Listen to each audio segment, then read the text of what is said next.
Faf du প্লেসিসকে written করেনি royal Challengers Bengaluru, বদলে গিয়েছে ক্যাপ্টেনও।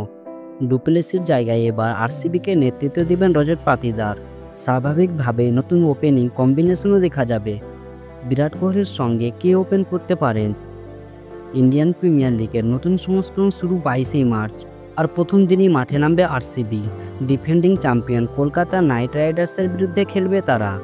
ইডেন গার্ডেন্সে উদ্বোধনী ম্যাচে কেমন হতে পারে আরসিবির একাদশ, চলুন দেখে নেওয়া যাক। আরসিবি শিবিরে অবশ্য শুরুতেই ধাক্কা। অজি পেসার জস হ্যাজলেউডকে মেগা অকশনে 12,50,00,000-এ নিয়েছিল আরসিবি। যদিও চোটের কারণে চ্যাম্পিয়ন্স ট্রফিতে খেলতে পারেননি জস।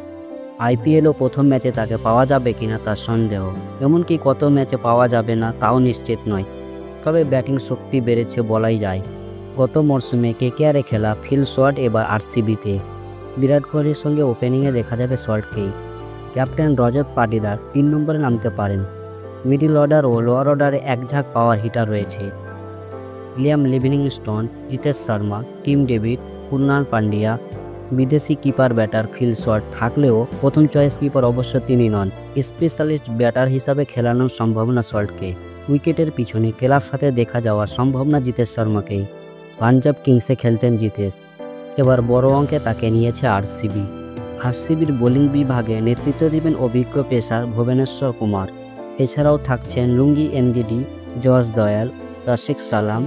স্পিনার প্রয়োজন হলে ইম্প্যাক্ট প্লেয়ার হিসেবে দেখা যেতে পারে শ্রেয়স শর্মাকে, তিনিও কেকেআরই ছিলেন। প্রাক্তন দলের বিরুদ্ধে প্রথম ম্যাচেই খেলার সুযোগ হতে পারে শ্রেয়সের। এ বিষয়ে আপনাদের কি মতামত অবশ্যই কমেন্ট করে জানাবেন। দর্শক, এখন এই পর্যন্ত।